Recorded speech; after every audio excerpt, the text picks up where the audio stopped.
Okay, guys, I'm going to share something really interesting about timeline shifts. Timeline shifts would be your manifestation when something is not coming in a linear fashion, but the time jumps into a different reality. Now, I'm going to explain how this works and why this is like not a superpower, but something that you are actually using all the time, but we might not be aware that we are doing that. Okay. Usually, the reality will create itself with some time congruency. So you will not see objects just like quantum jumping from one place to another. If you open yourself to see that this is possible, it starts to be more non-linear. So let's start with this example. First of all, I'm going to cross-reference Neville Goddard because he is the only teacher that I found to really explain how this works and give some very useful, very simple methods. Now, if you don't know who Neville Goddard is, you can check it out. He's all over YouTube and his teachings are there. But I'm going to digest it right here. You're going to get a digest. Now, look what happened the other day. A miracle healing happened, or a timeline shift happened. I have a friend, and they had gangrene in their legs, and their veins and bones were rotten, and their legs were about to be amputated. The state of their health just shifted into a completely healthy state. Now, I know this sounds crazy, but my man is right there, and you can like come here and like interview him or whatever. He don't speak English, so I will not bring him on camera here, okay, or whatever. Like you need to be open to at least kind of like roll with me and what I'm saying here. If you're even going to deconstruct your linear sense of thinking, cause and effect, linear time, cause and effects thinking paradigm, okay? So if you want the magical paradigm, you at least have to be open to hear this out, because from my heart to yours, like I swear this is true, but to some of you, I'm aware it might sound crazy. To me, not crazy at all, because I've seen the more I start to be relaxed with these things happening, they start to happen all the time. And the craziest thing of all, it does not require from me any kind of like focus, manifestation, intention, like journaling, like sigils, mood boards, like whatever. It just happens when you're like super relaxed. All right, so how Neville Goddard instructs this? We have people in the background being happy. Neville Goddard says one thing: when you witness something with your physical eyes and it's not what you want, you have to deny this reality and in your mind's eye see the reality that you want to see. And I did this talking to my friend, he telling me the state of his health, and his legs were going to be amputated already. You know, doctors did everything they could, and they were like, you're gonna die if we don't cut them off. And he was already in peace with that reality. As he was saying this to me, I flipped in my mind's eye, I flipped the picture to seeing him in the state of health. All I did. 2 weeks later, I'm passing by, I meet him, he tells me how he went to the doctors, how they did x-rays 3 times because the doctors couldn't believe that everything is healthy. And you know, before he couldn't walk, his legs were swollen, and now everything's fine.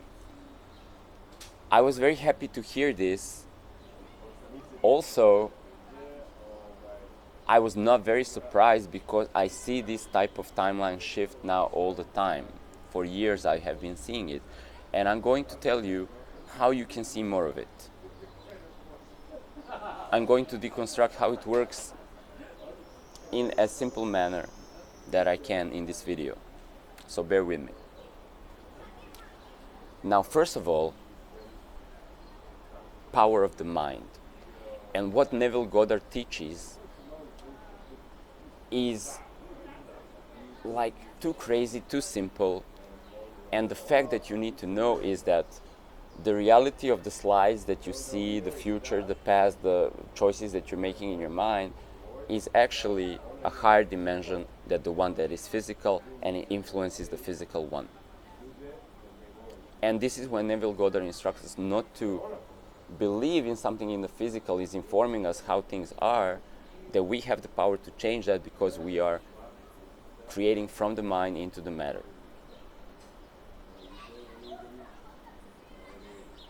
But also, when you're creating from the mind into the matter, you don't have to physically do something. You don't have to be your body taking an action to do something. Things might just shift in different ways that you're creating like an instruction template or a timeline you're creating on a higher vibrational level that then the physical reality assumes, because you know the physical reality, even though it's physical, is vibration.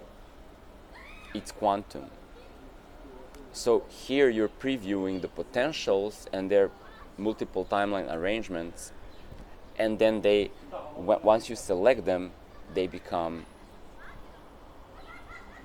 this physical arrangement. So that's the deal. That's how it works. Now, I'm going to tell you something that's not super miraculous. I have a friend. He is a family man, got a few kids. Every morning he wake up, it's chaos. Kids go to school, everybody's getting ready, he's getting ready to go to work, and it's just like a lot of things happening in the house. Everybody's having breakfast, kids are fighting, then everybody needs to get dressed, everybody needs to get ready, and his mornings were just chaotic. He tells me, I started to do in the evening when I go to sleep, I organize how the morning is going to function. In my mind, I imagine getting everything done, A, B, C, D, what I need to get done, the sequence of things. And then the kids, I imagine them, to getting ready, and then everything's getting ready, and everything is perfect. So when I get out and go to work, my mind is still focused and it's not dispersed with everything that's happening around me. I'm not getting influenced by my crazy family time, crazy morning family time.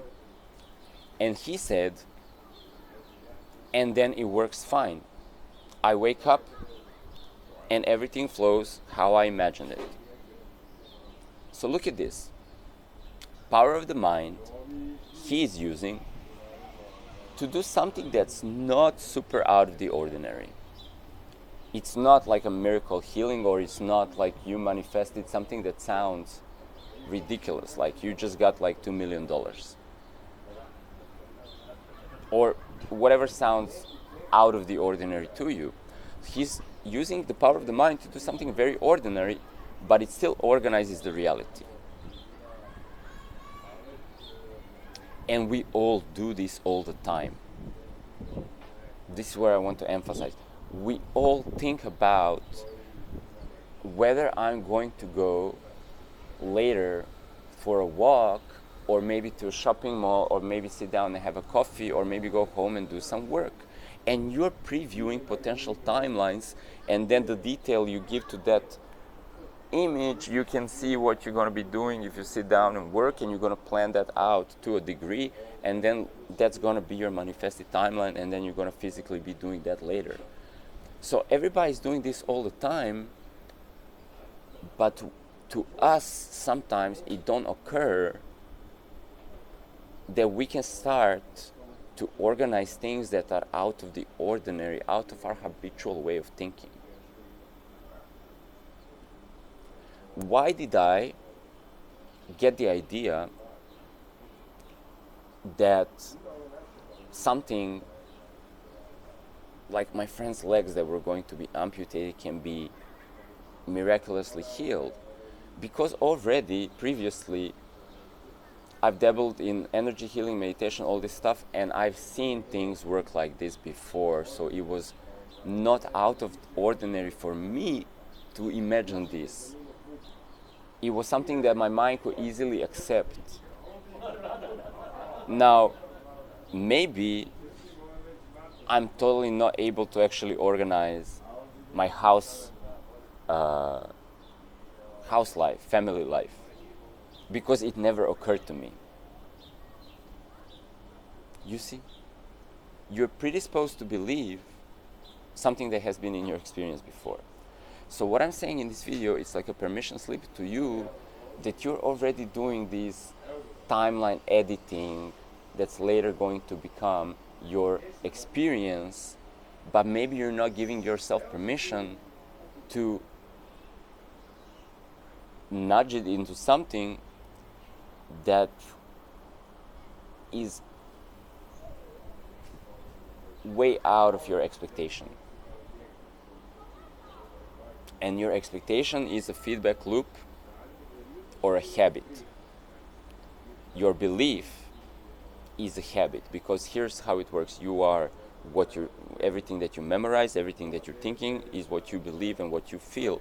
And then you experience that in the reality, and you create a feedback loop where you're always manifesting and always witnessing in physicality the information. Your reality is who you are, and then you witness that on a loop, and you can reinterpret things like details, maybe change your clothes, maybe change your organization of your like morning ritual, or maybe you can change something. The reality is fixed, so we can have a coherent feedback loop, so we can build upon it incrementally, because this is how it makes sense for us, and it's easier. It's not stressful. If everything was like flying around, if you leave objects in your physical reality, in your room, in your apartment, and they're not there tomorrow, and then you don't know what, that would be causing non-linear phenomena that's just disrupting your feedback loop, and your incremental progressions is evolving your reality. You have a relationship with your things, you have a relationship with your how your house is organized, where things are, how your business is organized. So you want things to stay where they are. But that does not mean, and that creates inertia of expecting that things are just as they are.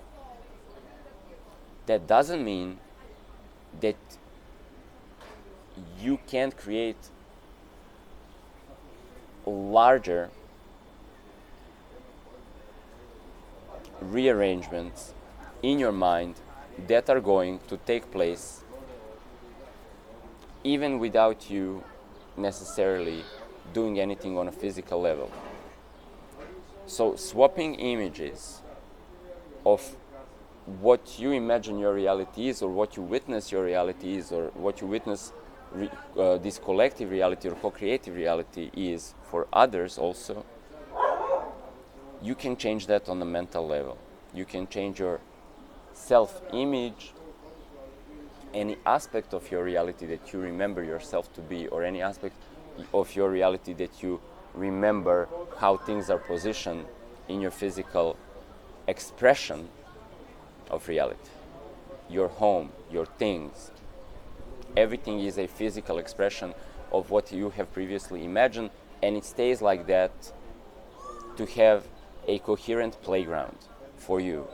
But then if you allow yourself to switch it up in a non-linear way in your picture sampler, okay, here is your mind's eye, it's your picture sampler, things can quantum shift in ways that are non-linear and out of the ordinary. Okay, so you see here, I'm explaining why we have inertia to kind of be in these loops of behavior where we know the world works in some kind of way that we previously experienced, and we create a feedback loop.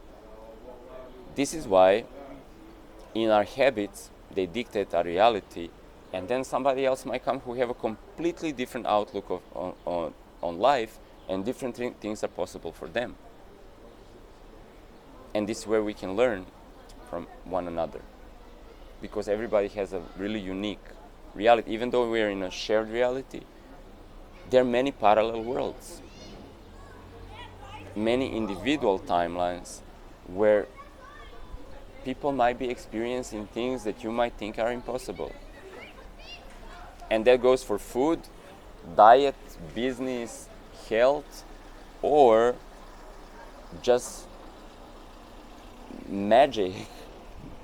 Let's call this magic, influencing the physical reality from the mental layer or the mental dimension, bringing that into physical without linear cause and effect, just by changing the slides. All right, guys. I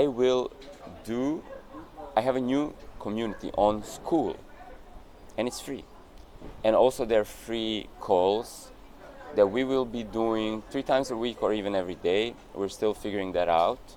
So if you want to come there, join and have a chat about this, and also I can show you how to shift even your habitual thinking or your subconscious memory to accept new things that might feel to you right now based on the information that you consolidated out of the ordinary.